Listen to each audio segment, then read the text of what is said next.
there's no VAR, therefore we're on to the referee's interpretation, and he's obviously in a match between Leeds and Burnley who's going to give the benefit of the doubt to the bigger club.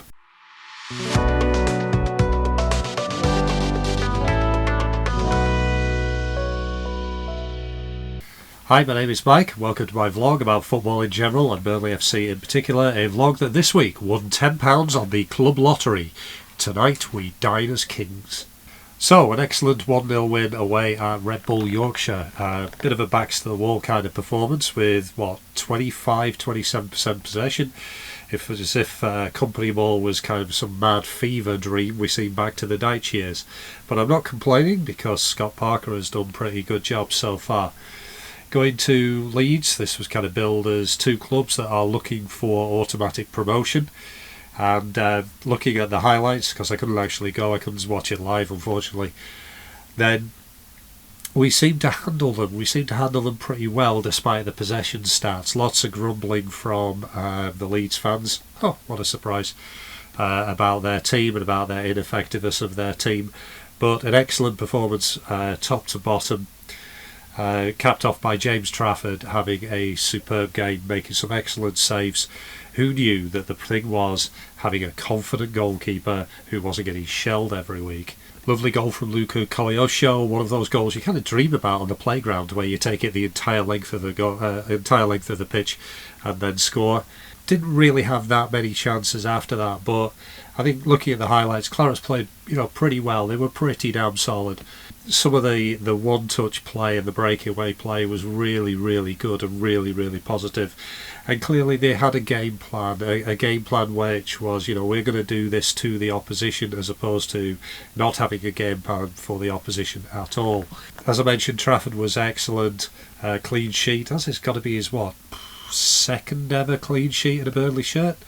Because the only one I can think of otherwise was Sheffield United at home last year.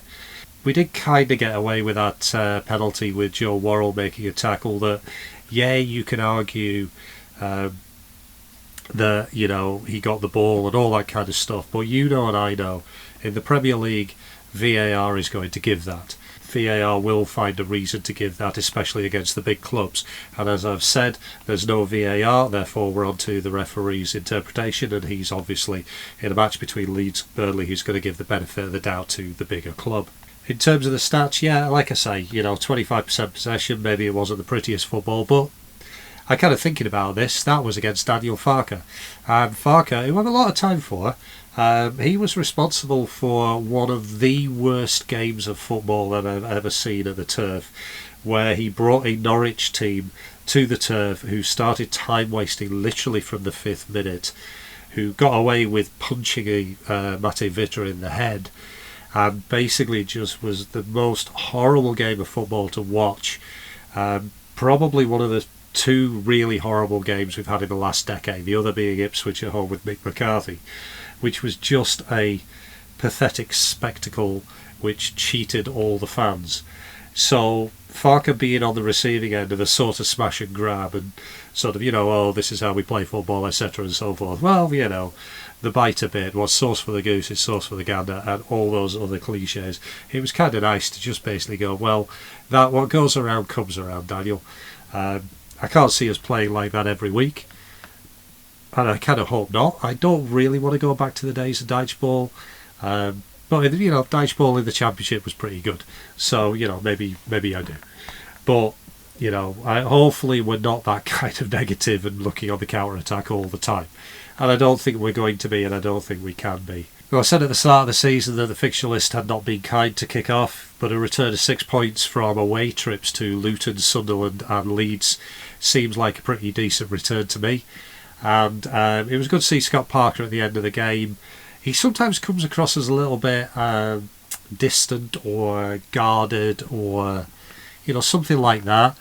But that's completely fair enough. But it was nice to see him sort of crack a little and join in the end of game cheer with the away fans. It was kind of nice because it kind of felt like the whole thing between the club, the players, the manager, and the fans was kind of being rebuilt a little bit, and it was kind of good to see that and to see him joining in that.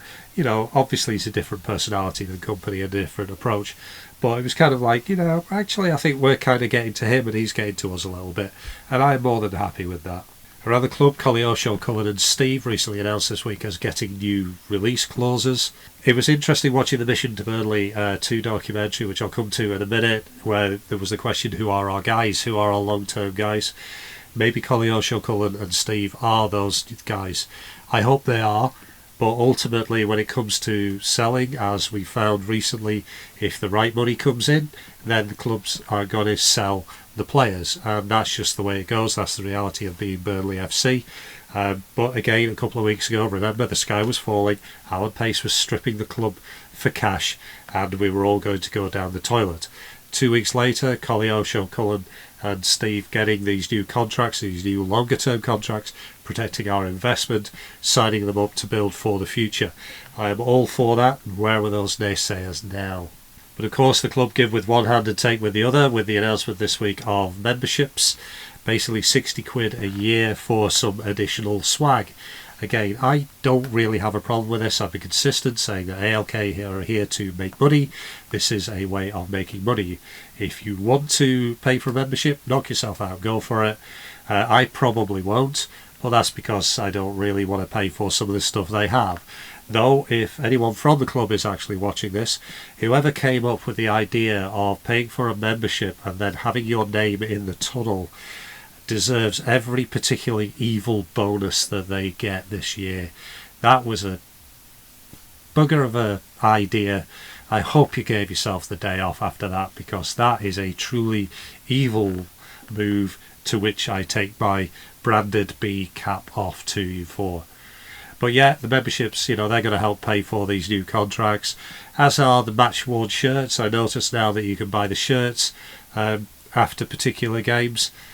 Again, fair enough, you won't see me kind of bidding for match-worn shirts, not least because they seem to start at like 200 quid and above, and that's a lot of money for a shirt. I know people, pay that kind of money. Do I have a match-worn shirt? I don't have a match-worn football shirt. I do have a signed claret shirt, but I don't have a match-worn one. I do have a couple of match-worn ice hockey shirts, and believe me, I did not pay anywhere near that amount of money for them. So, but if you want to pay for them, knock yourself out, as long as you don't do the thing which is, oh, look at me, I can afford to pay for this shirt. That's part of the problem I've always had with match-worn shirts and selling them off. Auctions, not really. Raffles, yeah, kind of like that. But anyway, that's just personal opinion. Now, I mentioned Mission to Burnley 2. Been meaning to do something on that for a couple of weeks, not really got around to it. Then again, the club didn't exactly promote this one as much as they did last time, which is kind of unsurprising given the content that it was going to show.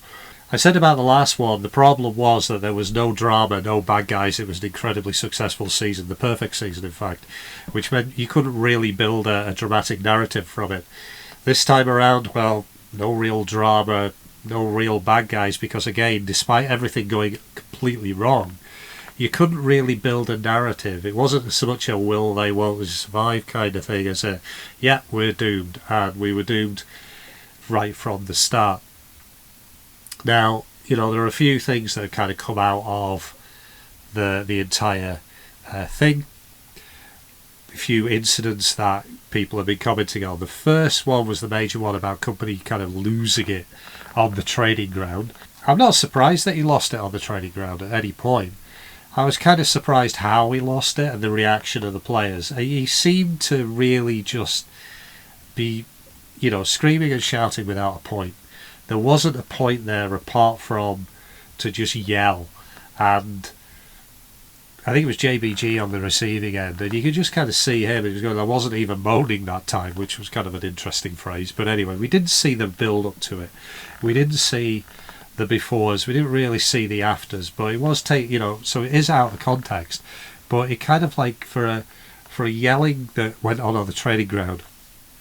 Either that was the only one, at which point they put it in for drama, or they didn't really find any that kind of fit the narrative, that kind of fit the context. It wasn't a screaming match that had a context and then it was over. While, you can kind of see the editorial decision to put it in, I didn't really see the point of it, apart from, yeah, it got heated on the training ground. You have the usual kind of detractors turning around and going, I'm amazed there's kind of effing and jeffing like that on the training pitch.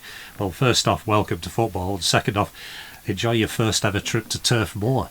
I mean, really? You're complaining about footballers swearing at each other?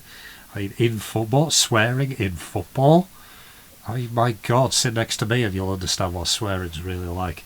Then there was the bit on the atmosphere and the threat of the drummer, guy called Russell Ball getting in for some stick off fans again for the suggestion of the drummer. Atmosphere was a problem, and I did a vlog on the atmosphere problem. Ultimately the club is trying to make something better, trying to make the matchday atmosphere better. And we've seen some of that. We have a light show, we have Free From Desire, Play From The End, we have, Firestarter, I think, this year, all that kind of stuff. But ultimately, atmosphere is built by the fans and the team together. You cannot expect the team to perform without the fans building atmosphere, and the fans build atmosphere without the team. And that was the problem. The problem was not also that the team were necessarily disconnected from the fans, which they were. The problem was we knew what was going to happen every single game. I commented on it before. We knew we were going to lose, and we knew how we were going to lose. And actually, casting my mind back to, it was either the Bournemouth or the Newcastle game. I can't remember which. And I'm not going to go back and find out. But basically, there was some noise out of the club beforehand about making noise, and the fans made a load of noise, and the players responded, and we were really, really good for about 10 minutes, and then we conceded to the first shot we faced, like we always did, and the balloon got deflated, because it was the same old, same old. That was the problem. We knew what was going to happen. There was no tension in the game. There was no surprise. It wasn't for lack of effort. It wasn't for lack of trying. It just, we knew what was going to happen. And also, it's the Premier League. Premier League sucks the joy out of football for following a lesser club like Burnley, because we know, as I mentioned earlier, that as soon as an opposition player from a big club goes to ground in the penalty area, they are going to give the penalty, or VAR is going to step in and give the penalty, because that's the way it works. So basically, that's why there was no atmosphere, because we knew what was going to happen from the team, from the opposition, and from the officiating. But basically, we paid up, we've turned up, generally out of spite more than anything else, and that is why there is no atmosphere, or was no atmosphere. And you see it different this year. You see that a club as building a bit of an atmosphere. The fans are enjoying the football more, and it's not just about winning. As I say, you can lose. Under Dyche we kind of lost for the first few years, especially in the Premier League. We lost, but there was still atmosphere. But the games were not as predictable. It was so predictable. That was the problem. You cannot build an atmosphere if you know how the game or the story ends. And the problem is, you cannot build tension when you know how the story happens. So yeah, that's kind of the thing on atmosphere. And the other thing as well, Alan Pace, he looked utterly heartbroken at the end. He personally invested a lot of time. He's invested a lot of time in the club. He's invested a lot of money in the club. Comments below, oh yeah, he's an asset stripper, hedge fund, blah, blah, blah, blah, blah. He has personally invested time, his family, his emotions into the club and into Vincent Kompany. And I think he got a very harsh lesson in how football operates. Not necessarily how Vincent Kompany operates, but how football operates. And basically, if a player or a manager decides he is leaving, that's it, he's off. There's shots of Pace leaving messages on Kompany's phone that were going to be unheeded. That was hard, because the guy genuinely cares. And if you say that Alan Pace does not care about Burnley Football Club, then sorry, you are a liar. You might not agree with his reasons for caring, you might not agree with his motivations for owning the club, but if you watch Mission to Burnley 2 and tell me that that man does not care about what happens to the club, then you're a liar. And I'm sorry, it's as simple as that. You can agree with ALK, you can disagree with ALK, but do not tell me that that man does not care. So would I watch Mission to Burnley 2? Would I take out a subscription on Now TV or whatever to watch it? I think it's on YouTube or Daily Motion or whatever. Yeah, go and watch it. Like I say, we knew how the story ended. It's a bit of a painful watch. Well, it's a lot of a painful watch, to be honest. But, you know, it's like football. You turn up, you still watch for the bad days and the good times. You watch that. It's a painful reminder of a season, but, you know, ultimately the season is over. You watch it, you go, yeah, we watched it, and then we look forward to the season we're having. Is there going to be a Mission to Burnley 3? I kind of hope so. If you want there to be a Mission to Burnley 3, you better watch Mission to Burnley 2, because, you know, the viewing figures are going to be what determines whether there's a Mission to Burnley 3. So you might as well take your lumps and watch it, because, you know, if you want a Mission to Burnley 3, that's how you increase the chances of it. So that's it for this week. Bit of a kind of, you know, all over the place, but that's the way it goes. And we have this weekend, we have Portsmouth at home. Looking at the fixtures coming up, I mentioned the fixtures earlier. We've had a fairly tough-ish start, you know. So far, 4 out of 5 games you would clash as bigger games within this league, and then it gets a little bit easier. But the Championship is kind of all over the place, and that's what makes it great. Portsmouth, I don't think have won so far this season, but then again, Plymouth hadn't won, and they knocked off the league leaders in Sunderland at the weekend. So you can't take it for granted, and that's what makes the Championship so good. So looking forward to Saturday, looking forward to seeing a different kind of style from the team, different kind of style from Parker. Are we going to play more like we did at Leeds, or are we going to play more like we did at home to Cardiff? Time will tell, but in the meantime, up the Clarets.